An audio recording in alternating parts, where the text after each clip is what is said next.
Hello, my name is Scott Badish. I am the President and CEO of the Autism Society of America, and it's our delight and honor to co-host this wonderful webinar called The Therapeutic Promise of CBD on Autism with the Wholistic Research and Education Foundation, along with the University of California at San Diego. I know there's a tremendous amount of people listening to this webinar, and one thing I want to start, it will be about an hour. It won't last more than an hour.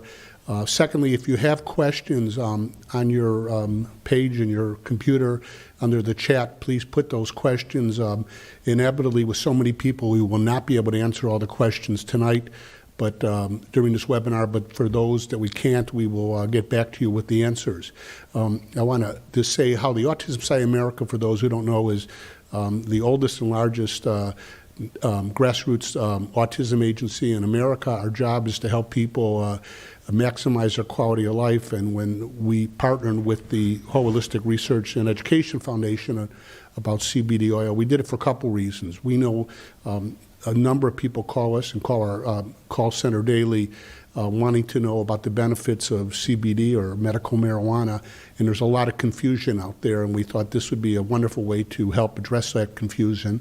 And secondly, we want to help people maximize their quality of life, and if someone could make an educational decision for what's best for them or what's best for their child, we want to be there. We also want to say the Autism Society of America does not have a position on a medical marijuana or CBD oil. As you'll see from this webinar, we're working to see best practices and proven research to back up things.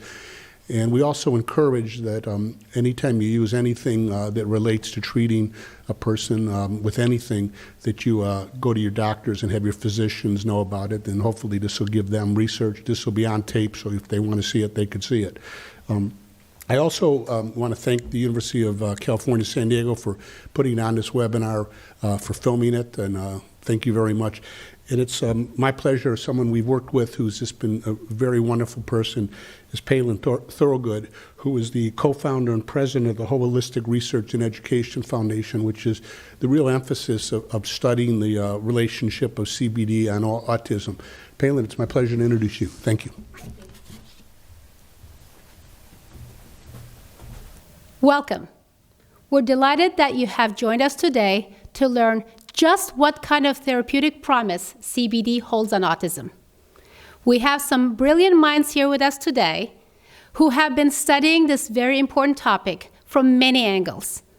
And they'll share with us their insights to date, as well as talk about what they hope to learn from some groundbreaking research that is already underway here at UCSD.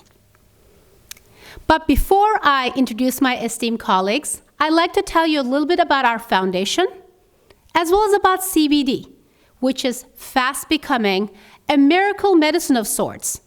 And hopefully with this information, as well as the insights that you will gain from our doctors and researchers on the panel, you can separate fact from fiction.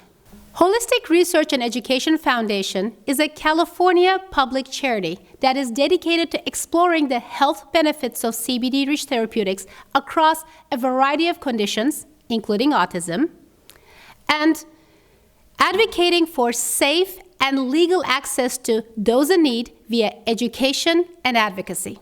Our desire is to understand if, how, and why CBD may benefit certain conditions for certain people, which is why we fund only multi-disciplinary research that brings together clinical, scientific, genetic, neuroscience, and neuroimaging disciplines, just to name a few, for a systematic and comprehensive view into the underlying mechanisms at play.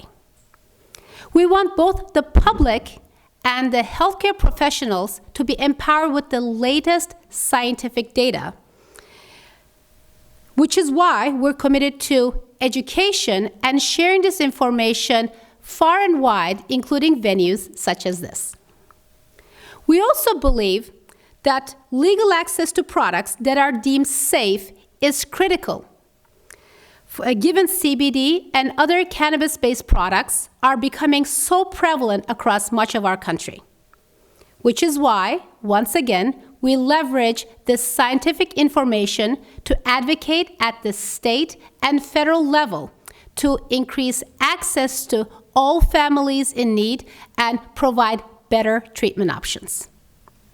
So, what exactly is CBD? CBD is the non-psychoactive compound found in cannabis, along with 150 or so other cannabinoids found in the plant. Numerous studies show that CBD has anti-inflammatory, antioxidative, neuroprotectant, and anti-inflammatory properties, which is likely why CBD has been shown to be effective across so many health conditions. This is probably a good place to also tell you that CBD can come from both the hemp and the marijuana plants, both variations of cannabis. Over the years, marijuana has been bred to include a higher concentration of the psychoactive THC compound, whereas hemp has been bred for exactly the opposite purpose. Legally, hemp has less than 0.3% THC. So with the introduction of the historic 2018 Farm Bill, hemp is going to be able to be grown legally across all 50 states, and CBD derived from hemp will be removed from the Controlled Substances Act. This should make hemp-based CBD products much easier to access, and will also have better regulations about the safety and the efficacy of these products. So cultivation, manufacturing, distribution, and access all should become a lot easier for these wellness products. Also, it's important to note that the WHO, or the World Health Organization, has published a very comprehensive report on CBD last year, November of 2017, which deems CBD safe and effective both for humans and for animals, and it indicates that CBD poses no public health risk. The WHO indicates that CBD has been very effective for epilepsy, which is likely where most of us have heard about CBD. And FDA recently also approved a CBD-based product, a drug for the treatment of epilepsy. The WHO further states that preliminary evidence indicates that CBD can be helpful for numerous other serious health conditions, including cancer, Parkinson's, Alzheimer's, and psychosis. So, how does CBD work? CBD works by interacting with a major biological system called the endocannabinoid system, or ECS. ECS was discovered in the late 1980s, so relatively recently, and it is found in all mammals. It has the single largest receptor network in our bodies, and it can affect almost all cells, muscles, organs by regulating nearly all major systems in our body, including the nervous system, endocrine, immune, and digestive systems, even our heart and our brain. This is why CBD has been shown to have effect on so many serious conditions. We've already talked about its effect on epilepsy and how it's becoming approved to be used even through the FDA. CBD has also been quite effective with anxiety and depression, including PTSD. It can help with inflammatory disorders such as arthritis or Crohn's disease. It can help with neurodegenerative disorders such as Parkinson's and Alzheimer's, neurodevelopmental disorders such as autism. It may even help with cancer. However, we just don't know enough as to how it helps some of these conditions and why it's more effective with some people and not with others. It is really this question that has been part of our mission to understand the mechanisms at play, how CBD works, why it works, which is why we are funding scientific, and clinical research to really understand the underlying mechanisms at play.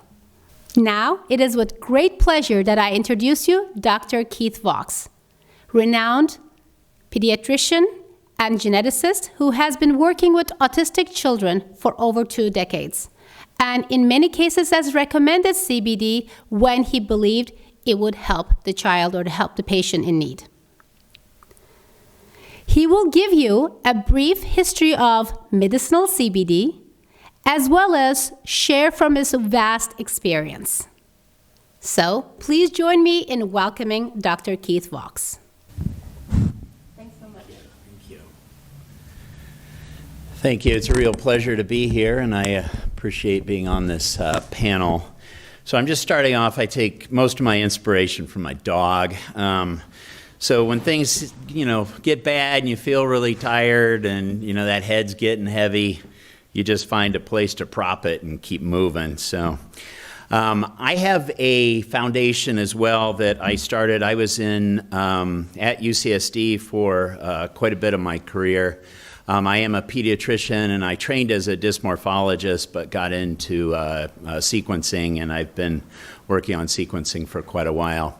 The fascinating thing for me was that once we started sequencing, we were finding many, many associated genes, and the question always was, well, now what do I do? And I really found it to be a very in-depth and very troubling question because I didn't really have an answer. Certainly using neuroactive drugs are what we do for the most part. Those drugs, to me, sap a lot of the life out of the patient, and in particular, patients that have autism, who have fulfilled every inch of my life. I have a family member that's on the spectrum who's done great, and so to see what the treatments we have do to somebody was really heartbreaking to me. So it really got me motivated to want to look for alternatives and other ways to explore what's happening. So I started a foundation with the help of a couple of my friends, and we focus mainly on exploring novel treatments. So this is one of my favorite quotes, and I've actually probably done most of my career this way, probably to the detriment of my working for corporate medicine, but anyway, it's another story. So this is from Thomas Kuhn. Science is not a steady cumulative process, but a series of peaceful interludes, which is what we've been in, punctuated by intellectually violent revolutions, which is where I think we're heading with autism treatment. I think that the standard therapy is doing a disservice to everybody, and I think we're looking at a paradigm shift coming up, and I would like to be part of that. So I went over a little bit of the history first because I think it's important to remember that we practice medicine. We don't know medicine, we practice medicine. So you always have to be learning, you always have to be exploring, but you also need to understand the giants that came before you and know that they knew a lot of stuff that we've forgotten and that we need to relearn. One of my great friends is out in the audience, and we're learning so much through the work that she's done about diet and nutrition. I mean, how many times has your doctor talked to you about diet and nutrition? Never. We forgot that. We forgot how important that is. And so I'm bringing this up because cannabis has been around and cultivated by humans as long as we have knowledge of what has happened to us. So, you can go anywhere from 2,000 to 4,000 years and see that there was cannabis involved in holistic treatments and faith healing and all kinds of different activities. It appeared in one of the most amazing books probably ever written about medicine by a Persian in the 900s, which basically cataloged every known substance that was used in healing at the time. It's an incredible read if you ever have a chance to look at it. And then in the 1830s, an Irish physician actually brought cannabis to the West, which was Europe at the time, and used it for treatment. And it actually got to the point where the end of the 1800s and the beginning of the 1900s, cannabis was a regularly prescribed treatment. So was opium, and so was willow bark. Those were kind of the big guys that everybody had. This is a photo that shows each, you can't really read them, but this is what the doctors carried around as they went from house to house treating their patients. So you had opium, you had willow bark, which is aspirin, and you had cannabis, and that took care of your anxiety and your stomach pain, some of your gastrointestinal complaints. This is well published. It's all over the literature from that time, but we've forgotten it. I also probably have that same bag. I think that hasn't changed a bit. I don't know. I put my computer in it now, but. So this is when the big change started. And for me, and for all of us that practice, we sometimes feel like drug pushers, but we push them basically on a result of what happened here. So salicylic acid was isolated from willow bark, and in 1899, Bayer patented it. They put an acetyl body on the edge of the salicylic acid, and then that became a patentable item, and that was aspirin. And that's been the first real blockbuster drug. It's still the biggest selling drug in the world. They don't make any money off it, but it's still huge. Again, as I mentioned, opium and marijuana also came into use right around the same time. But what happened was the opium use became so common that the physicians stopped using it. There was a lot of pressure to move into these other manufactured drugs. Again, something we're seeing right now, again, as history tends to repeat itself. So at the turn of the century, about 1 in 200 U.S. citizens were addicted to opium at that time. We're not quite there, but we're getting there quick. So the government started to step in and regulate what was prescribable by physicians. And there was the Narcotic Act in 1914, and then marijuana got into it at that point too. What happened with the Narcotic Act was it was an anti-opium act, and then marijuana became the go-to drug. So it was sort of perceived as not quite as classy as opium, so they quickly regulated that. It was officially banned in 1970, and then again banned even harder during the Anti-Drug Abuse Act and with the Reagans, both in 1986 and 88. It became an offense that was jailable at that point. Prior to this, it wasn't usually something you got arrested for. But what was interesting for us is that then it became illegal to prescribe it as well, and with the accompanying jail time. And as we tend to do, California and Oregon, two of the more progressive states legalized medical use despite the federal regulations, California in 1995. And again, this is an important background because from 2001 to 2010, there were 8.2 million marijuana arrests in the U.S., and that's 50% all drug arrests. That's just crazy. So when you try to get your doctor to talk about marijuana, this is the background that they're using. Now, we've gotten to the point where this year there are now 46 states that allow medical use of marijuana and many states that allow recreational use. The problem is that we're still licensed federally, and this is still a Class 1 medication. Therefore, we cannot ever prescribe it. It's illegal for us to prescribe it. There's a workaround, which is recommending it, but again, in most states, if the federal government decided to change what they were doing, we would all be prosecutable if we ever wrote it as a prescription. Now, that's the way I feel about this, because my patients, the patients that I spend each and every day caring for and up at night worrying about, are taking a substance that I can't talk to them about. And so I feel that I have all this good knowledge about cannabis, but I can't say anything. So I'm just banging my head against the chalkboard.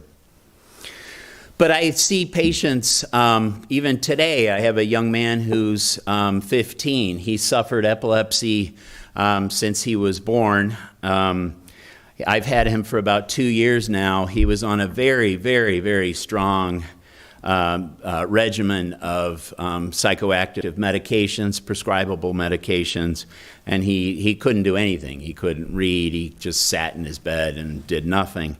So we started to wean those medications, and the recommendation using one of the naturopathic physicians that I've collaborated with was to go to CBD, 20-to-1 CBD THC, which is one similar to Charlotte's Web, which I'll talk about just briefly.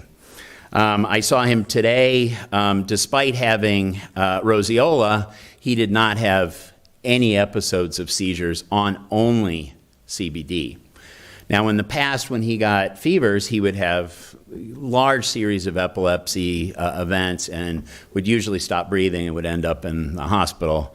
We were able to get him home last night just by giving him an extra dose of CBD. So, again, as a scientist, I don't want to hear myself say, so see, it works, but in his case, it certainly was much more beneficial to him than the medications he was on before. It's also important when you are trying to communicate with your physician that you understand what the terms are. I just briefly went through this. Palin explained this briefly, but there's the cannabis plant itself. And the two main types are the first two on there, and there's a third one that's coming into action now.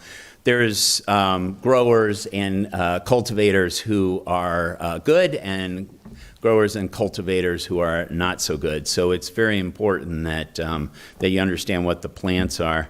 Marijuana itself is the dried cannabis plant. So it includes the leaves, the flowers, the stems, and the seeds. That's different than hemp. Hemp does also have CBD in it, but there'll be more on that at a later point. So cannabis has, right now, we understand, about 400 substances in it, and somewhere in the 100 to 150 of the substances are cannabinoid-type substances. The ones that you've all heard of and the ones that are most studied are the delta-9 tetrahydrocannabinol, which is THC, and that's the neuroactive portion of it. The cannabidiol or CBD works on the pathway that Palin mentioned. And there's two others that are coming into use. There's the D8 THC and the CBN, and both of those are you're going to hear a lot about them coming up. The really fascinating thing, and I'm just going to touch on this, is the endocannabinoid system itself. And we're starting to just understand it, and I have a partial understanding of it, but I heard it best described as most of our neurons, for obvious reasons, are active. They're under constant stimulation and constant activity. It makes sense, if the ball's coming at you, you don't want to have to start the engine and wait for things to happen. You want to be able to dodge it. So the endocannabinoid system downregulates that normal activity, and therefore for kids that we deal with, kids with autism, kids with ADHD, kids with intellectual disabilities, that regulation piece is really what's at heart here. So being able to calm yourself down. So again, I sometimes feel like this as well. I'm watching my shows at home and I don't really want to go to work, but we've all seen this. So we've all seen this kind of activity. This young man's having a meltdown. Again, with the active medicines that we have, you don't want to have to give this kid Ativan or something similar to that. It would be nice to have something that would be able to calm down that situation and allow him to function. So how about the data itself? So with epilepsy, the data has been very clear, to the point where the FDA approved a cannabinoid, CBD derivative medication that can be prescribed, and that's down at the bottom. But we don't have the same good studies with autism. Part of the problem with that is that there's not a autism. With epilepsy, you have an EEG signature that you can show improvement. With autism, as the saying goes, once you've seen a child with autism, you've seen a child with autism. That makes it very difficult to do scientific studies of any type.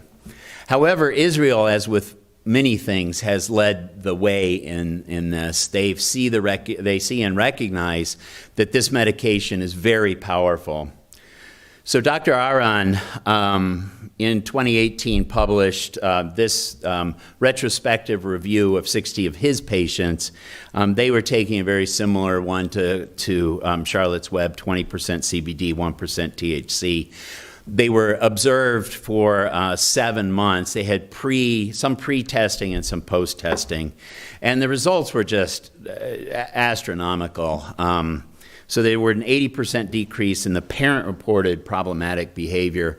Now, the one thing that's important to say in this is that these were kids that did not respond to standard neuroactive medications. They were not responders to any of the meds we normally use.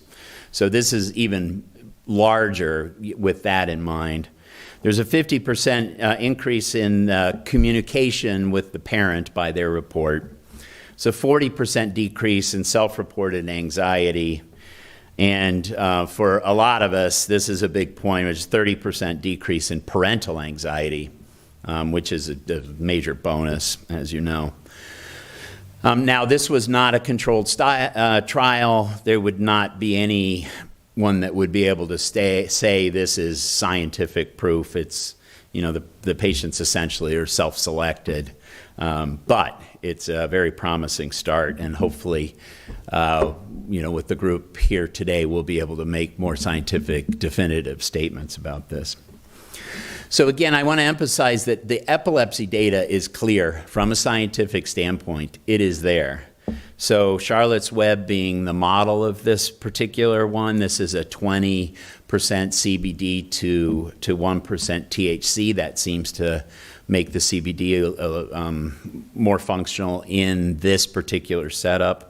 As I mentioned, there is an FDA-approved medication for these two very rare epilepsy syndromes, but it's going to be used more in the future. I also just want to briefly touch on Marinol, which has been around forever. This is a synthetic THC. This is used for diet, for stimulation of diet, particularly in cancer patients, and then in some eating disorder patients, it's starting to get used. So this also points to some promise in that area. So that's basically the summary of my talk. I have somewhere north of 200 patients that are actively on the medication. I have had, again, very good results with it from parent reports. But I'm really excited that this project is happening. I think we have a team together that's really going to make a difference here. This is another young gentleman that ended up the family moved to Colorado to get Charlotte's Web for 300 plus seizures per day that the young gentleman was having, and he has none moving forward. This is one of the cultivators. It's become a whole science now. It's like a brewer. They really concoct these plants in an incredible fashion. So I have placed, or I will place this afternoon on my website, some references that I brought up here. There's some fascinating articles on animal studies and THC, but again, we're just moving forward with the autism group. So I appreciate the opportunity to speak to you today, and I look forward to your questions. Thank you. Before I invite Dr. Allison Miotri, I wanted to dive into two areas that Keith talked about. As I mentioned, CBD can come from two sources, both the hemp plant and the marijuana plant, both variations of the cannabis plant. And as I said, hemp has less than 0.3% THC. Now, with the passing of the 2018 Farm Bill, hemp will be federally legal. And I also want to point out that the UCSD study that we'll be discussing next uses CBD only, though THC itself has many medicinal benefits. And other studies that we're funding for other conditions, we're actually trying a combination of CBD and THC with the researchers to see what the medicinal effects together might be. So there's definitely the whole plant of hemp, the whole plant of cannabis has many medicinal benefits. And while it's important for us to study individual compounds, it's also important for us to look at the whole plant and how it may benefit. Second, I wanted to talk about the Israeli study that Keith talked about as one of his last points. It's wonderful that we were able to see a significant percentage of the autistic children who were treated with CBD we were seeing major improvements in behavioral, communication, reduction in anxiety, etc. But while some kids saw those benefits, other kids did not. It was really the curiosity as to why there was a difference in the kids that fueled our funding of the UCSD research, which is truly a first of its kind multi-disciplinary research that not only looks into the safety and efficacy of CBD and autism, but also looks into the mechanisms at play, so we can better understand why some kids benefit while others don't. And hopefully we can also explore if there are any modalities that we can use to be able to improve the odds. So with that, it is my great pleasure to introduce you Dr. Allison Miotri, who is the director of the UCSD Stem Cell Program, as well as one of the 3 PIs or principal investigators in the autism study that we have funded earlier this year. Allison? Thank you, Paley, and thank you for organizing this meeting. I think this is very helpful for the families and people who are online are curious about the CBD and exactly how it acts in brain cells. And that's my job here, is try to figure out exactly how this molecule that can be extracted from those plants, how that can affect your behavior in some of these neurological conditions. So, but before I jump into that, I'll summarize, the aims or the goals of these studies.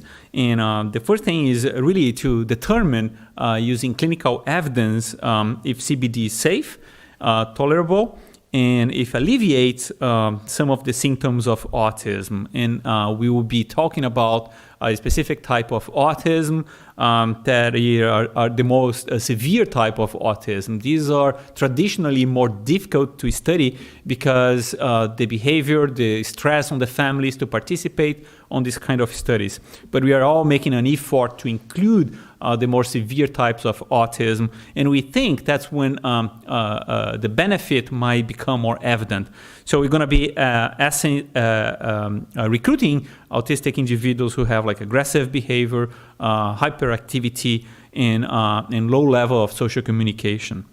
So the second goal, or the second aim of these studies, is to determine if the potential mechanism of action of CBD actually relates to the alterations in neurotransmitters or how the neurons communicate to each other, improvements in the neurophysiological normalities that we see in these neuronal networks, and overall, if there is any improvement in brain connectivity. So there are plenty of evidence suggesting that autistic individuals have alterations in these brain communications. So we are designing our study to really prove if CBD can act on that. And I think finally, and perhaps one of unique aims of this is to determine whether there are biomarkers for neuroinflammation that are affected by CBD administration in autistic individuals. So that would be really helpful moving forward to identify the population of autistic children and even adults that might be more susceptible to this kind of treatment. So this is a truly multidisciplinary approach. There are many disciplines that are involved on that. There are clinical and neurophysiological evaluation that would be done before and after treatment. Would do the intervention using synthetic CBD initially in 30 children with severe type of autism, as I said. The clinical part is going to be led by Doris Trauner, who is also a professor in the neuroscience department at UCSD. Then finally, we move on into the more mechanistic, molecular, cellular analysis of CBD acting on brain cells. To do that, we're taking advantage of a very interesting technology that involves stem cell biology, and this is by reprogramming cells from the subjects that are participating in our study and reprogramming them in the lab, creating what we call induced pluripotent stem cells. These stem cells can be driven to specialize into the brain cells, so we can study the effect of CBD in these brain cells derived from each one of the individuals that are participating in our study. And finally, we're going to hear a little bit later on the analysis of these networks that we can collect it in a very dynamic way, because these are live cells in the lab, and this will be done by Dr. Gabe Silvia here at UCSD. So the clinical study, it's quite simple. It's very similar to many of the clinical studies that perhaps you hear about or are familiar about. So these would be 30 kids with severe type of autism that would be pre-screened between ages of 8 and 12 years old. It's going to be a randomized crossover trial of CBD versus placebo. So we're going to know exactly, if there is a positive effect on top of placebo here. And both cognitive and behavioral tests would be done before and after treatment. So we're going to be collecting lots of data regarding social behavior, language, all type of stereotypes as well. Also, importantly, we're going to be collecting brainwave activity. This is what you can extract using electroencephalogram or EEG. Also eye tracking, and we're going to be measuring some of these movements, spontaneous movements that individuals with autism will often have. And finally, we're going to have several types of brain scan on resting state for kids with that are part of the trial before and after the treatment. So overall, we're going to be collecting tons of clinical data, and I think the challenge is to collect these, to connect this clinical data with the molecular cellular analysis that would be done in vitro in the lab. So I briefly touch on the idea that we can reprogram cells from all the subjects participating on the trial, and we can induce the cells to differentiate into brain cells. Most of the time, we do that in 3 dimensions, and these cells self-organize in something that we call a brain organoid. Most of the time, you're going to see in the media that they call these mini brains. It's not a very good name because they don't actually look like a mini brain, but it's a cluster of cells that have electrical activity going on, and they self-organize on something that resemble the human brain. And before I move on, I want to make very clear that as any other model to study the human brain, there are limitations. And these are the potential limitations that we anticipate. Most of the time, when we specialize in these neurons in the lab, they are more immature neurons compared to the neurons that you have in the brain. These organoids are not vascularized, not all cell types are represented. We don't even know if the conditions that we are growing these organoids are ideal. And finally, we don't know if what we learn into the tissue culture in vitro can translate to the human brain. So the translational potential of these technologies is still unknown, and that's why this study is so important. It is the first one that will be able to connect the in vitro data towards the subjects in a clinical trial. So I do think that this technology would be disruptive in the way we understand neurodevelopment, autism, and the impact of CBD on social human behavior. So the way we create these mini brains, we follow a recipe that has been developed in my lab for the past years. We start with these pluripotent reprogrammed cells from each individual. So each one of these cells will capture the entire genome information for each one of the subjects. And through a series of process and media and factors, we guide these cells to self-assemble in 3D floating structures that, again, resemble a very mature human brain. And that's what we call a brain organoid. These brain organoids, they can mature for long periods of time, and we have been collecting data from them.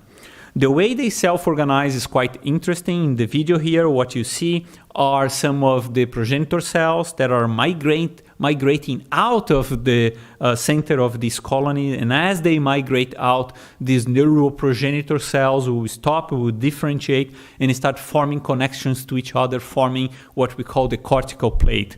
The cortex in the human brain is the center of most of the sophisticated cognition that we have, and is one of the brain regions affected in autism. So for these particular studies, we're going to be focusing on the cortex. So we can measure the activity of these organoids by plating them on dishes that contains multi-electrode arrays printed in the bottom of the dishes. All the time when there is activity passing through these electrodes, we can capture that and generate an activity map. So we can simulate how the networks are firing, or how the neurons are being active and connecting to each other by studying these kind of networks. And Gabe Silva will tell you more what we can do with this data later on. So very surprisingly, we learned that we can keep these brain organoids for long periods of the time. And as we do that, they age in a way that is very similar to human development, reaching to a point where the activity is super high. For example, in the first graphic here, I have time from 2 months to 10 months, and the number of spikes or activity from those neurons are moving from 3,000 per second to a little bit over 300,000 per second. So there is a time frame where the networks really get organized and become super active. And because we have such an amount of activity, these networks start to generate brain oscillations. And these oscillations is what we can detect it by using EEGs. And so that will be the basis of our comparison with the clinical data. The clinical data, all the subjects will have the EEGs done before and after treatment. And we can use the EEG collected from the subject's brain organoids and be able to compare that with before and after CBD treatment. So virtually what we are doing is running the clinical trial in parallel, in vitro, in the lab, and hoping we can match the data that we have with the clinical data.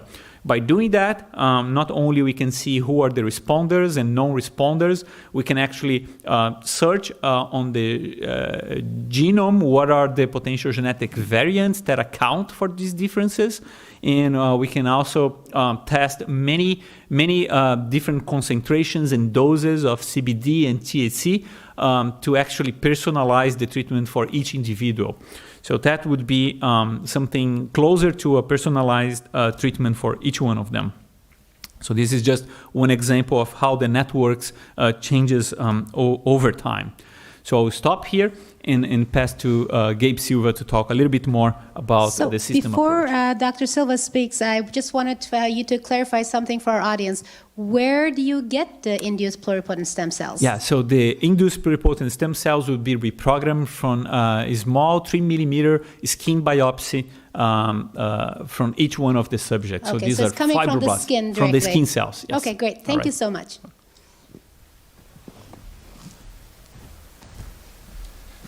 Thank you very much. So, and for the opportunity to participate. So just to pick up where Allison left off, I'm a theoretical and computational neuroscientist, and one of the things that we've done is we've essentially developed, so this is sort of the most innovative, kind of far-reaching part of this study. We are going to take Allison's models, the organoids that they're deriving from the individual patients actually participating in the clinical trial, and carry out a sort of very new, rather sophisticated mathematical analysis of how information flows through individual neurons and then through networks of neurons in a dish, essentially, and the types of organoids that Allison was showing. So what we've done is we have a set of, we have a mathematical theory, a set of mathematical equations, essentially, that says something about how signals propagate through a network, how information flows through a network. And what we've been able to identify is that there has to be a balance between the nodes, the internal components in the network, how they're holding on to information as they process that, and then the rate at which, the speed at which information is propagating through the whole network, right? So when that balance breaks down, we've shown in simulations and again sort of mathematically that there's a breakdown in information processing. And we've recently shown that in typical neurons, in normal neurons, this ratio, this balance, which we call the refraction ratio, between this information processing within individual nodes and the speed of information flow within the network, that ratio is an optimization principle that neurons are actually designed, they're optimized for. Their structure, their actual shape is optimized to for that ratio. And that's basically precisely what we want to test in as part of this study related to CBD and autism. So we will take Dr. Morty's organoids and neurons that, and again, these sort of very, each individual patient in the study will have organoids derived from their own skin cells, basically. And we are going to carry out this analysis and look at this ratio in the individual patients. And depending on what that analysis shows, both positive and negative results will actually teach us something about the underlying physiology. How is information changing? How is it different in these patient-derived autistic networks? The ultimate dream, if you will be to be able to almost predict which one of these patients will respond clinically.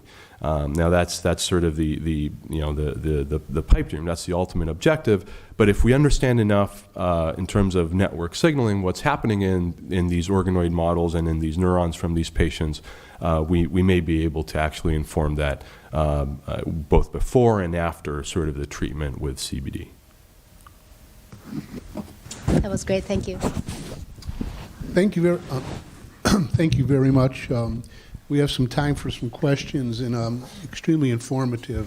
This is the second time I've been through it, and I learned a lot, so thank you. I guess my first question would be, in knowing some of the questions we're seeing, is explain, a lot of people are worried about getting involved with anything that relates to the hemp plant or cannabis, about the THC and high. Explain how, when you talked about CBD oil, how this is not something that if they give it to their child, take themselves, they're going to have the high that's usually associated with marijuana. I'll start, and please you guys add, especially Keith, since you've certainly seen a lot of patients with it. As I mentioned before, CBD, cannabidiol, is the non-psychoactive compound, one of the 150 plus cannabinoids found in the cannabis plant, whether it's coming from marijuana, the one that has a higher amount of THC, or whether it's coming from hemp, which has very minimal amount of THC. Many of the products that you see in the markets, certainly in California and many other states as well, they are coming because they are extracted from hemp, and many of them are whole plant, which is actually our focus and what we promote. And they are, since they're coming from hemp, they have to have legally less than 0.3% THC, which means it's not going to make you high. It's not going to make your kids high. So that's what we have seen, Keith, please add to that. Right. Yeah. The product that'll be used in this is terrific, and we haven't seen that kind of psychoactive effect. The other products that we do recommend on some points can be up 2 to 1 though there is some effect from the THC at that point. So this is very carefully designed to look at the CBD component, not the THC. Thanks. Even though we do, in the future, we may add additional elements and look at other cannabinoids as well, because they're, plants work together. There are many compounds in the plants. This study is primarily focused on CBD, but we do believe there is a whole plant effect in general. And I should mention that our four distinguished panelists have no monetary interest in any product sold by CBD oil. This is all about, I think, as you said so well, Palin, and the doctor, you want to make sure it's safe. If people use it, you want to make sure it's effective. So on the effective, let me ask the scientists a question, or either, or anyone. Someone said, I think the doctor said, you met one person with autism, you met one person. When Palin and I, before, we were talking about, because one type of medicine or something may help me, it may not help Palin for the same cause. So explain that if someone goes out tomorrow and buys CBD oil and they say, wait, my son's anxiety is still there, or still having seizures, why is that going to happen? Yeah, so that's a great question. That's why the design that we have in this study is so powerful, because clinical trials are expensive, they are long, and the conclusions are tricky, because let's suppose that in our clinical trial, one of the 30 patients actually benefit from CBD. We will consider a failed clinical trial. But it might be that because we are using a single dose and a single molecule, or the other patients might benefit from a slightly different dose or slightly different combinations of CBD plus THC. So this is all the things that can be done in vitro. Would be really hard to do in a clinical trial, but we can personalize the treatment for each one of them. More importantly, I think what we're going to see is, because autism is such a variable condition, we're going to see that the data is all over the place. It might work really well for some of the people. It might not work for others. And then there is the whole in-between response that we're going to find. I really think that by doing the genome sequencing in each one of them and comparing with the clinical data and the in vitro data, we might be able to learn more why are these responses so variable. Is it the expression of the receptors, or polymorphism, genetic polymorphism on these receptors? So these are the kind of questions that is only possible because we have the in vitro study being done in parallel.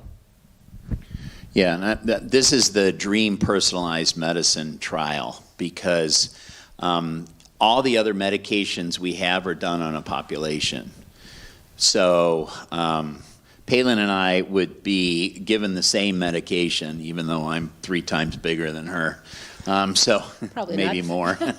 But what we're able to do in this trial is you're actually studying the effect of the medication on that individual's actual brain tissue. I mean, it's the best model we have. Obviously, we can't get a whole brain. But, And I'm not sure if this was clear in Allison's presentation, but per child, so there are 30 kids in the clinical trial, you may have thousands of mini brains, which means you have thousands of variations of dosage and frequency you can try on each child and each genome. So that's a crazy amount of testing you can do in vitro to be able to then feed back into the clinical trial or into just, overall our experiences. So I feel like the power there is just a number of iterations we can make. The only other comment I'll add is that with a clinical trial of an N of 30, the statistical power of that, especially given the heterogeneity of, sort of it's autism spectrum for a reason.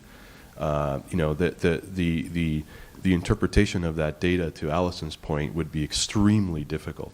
So this is a way of really sort of leveraging the clinical component in the best way possible scientifically. And this, just so we know, because we've all talked about that the end result is to provide an option to a parent, to an individual, on if they have a need, if they have anxiety, they can't sleep at night, here's something that could happen. So my next question, which has been asked, how do you take CBD oil? I mean, I get calls from the office, when someone says medical marijuana, they assume a 3-year-old smoking a cigarette or something. But how is CBD oil administered? Well, it can be administered in many ways, but typically these days it's coming in the form of oils. May come in, say, like MCT coconut oil or many other, it might be infused into different types of oils. It might come in tinctures. It can come in topicals. So there are many, many ways. And there are many products out there. There are many reputable products out there. There are probably some that are not so reputable because there is not sufficient standardization. There is no actual real testing out there, which is one of our goals as a foundation, is to really bring that safety mechanism so that we know what we're buying, that it really indeed has the amount of CBD that it says on there, and hopefully not much else. Right, I agree with that. It's the most popular one is the little gummy versions. So, but oils are very common.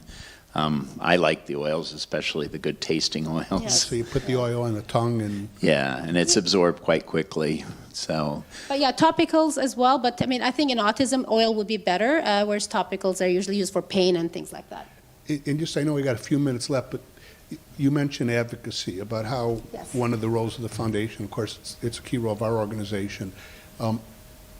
If the people listening, we get a lot of calls of, would you endorse under the medical marijuana, whatever state, the inclusion of medical marijuana for autism? And as I said at the beginning, we have no position on this yet. But what would you tell people out there if for on a public policy issue? Doctor, you said, the federal government so controls a lot, so you're limited to what you could do. What would be the one thing you would say to them that if they want to promote the advancement of CBD oil as an option for themselves, for their child, on an advocacy and public policy they could do? To me, what we've seen with epilepsy is the stories. When people share their stories about how it has helped them and provide some detail about what they used, how they used it, so we understand at least their personal protocols, because once again, every story is going to be different, which is why we're trying to understand the personalized effects. So I think sharing those stories, so everyone, the public, the politicians, the healthcare professionals understand the situations where it worked and, and what kind of protocol was used. I think that'd be really helpful. So let me just ask, because I'm looking at time, we've had some talks. What do you tell the parent or the individual who tells their doctor, I want to explore CBD, and the doctor doesn't know anything? What do you say to that person? Other than go to another doctor, I guess, but I don't want to suggest that. But what would you say? What's the best way for that parent to advocate, or the individual to advocate to their doctor or their medical profession, about, hey, I want you to help me figure out if this is the right thing for myself or my child? As no one wants to answer it. Yeah. Well, it's a very tough one, and especially in the present healthcare environment where it's a throughput model. But this is one of the things that those of us that do primary care really want to capture, is how we can return to a partnership between the physician and the family. So I always encourage my patients to enter into a discussion about things that they're doing. The worst thing you could do is not tell somebody. And that lack of trust with your physician is a major red flag. And I've had a lot of people that didn't tell me right away, and I said, it's very important for me to be able to guide you, and I want to know everything you're doing. I want to know what your diet is. I want to know what kind of supplements you take. I want to know what you're doing, because that's the only way to guide you.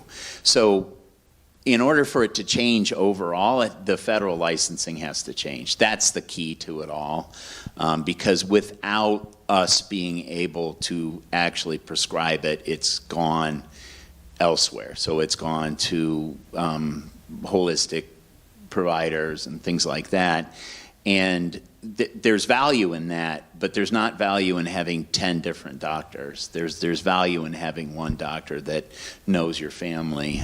So I think it's advocating for education and knowledge for this and many other things. But I know our time is up. This has been fascinating. I want to thank the four of you. Palin, thank you for just saying we need to do something and putting money behind your actions. Thank you very much. Thank you so much for joining us and sharing this information with with the families that you work with every day. And thank you for everything you do for them. Well, thank you. And again, just for those out there, we will try to answer all the questions. It may take a while. Some we may not be able to answer.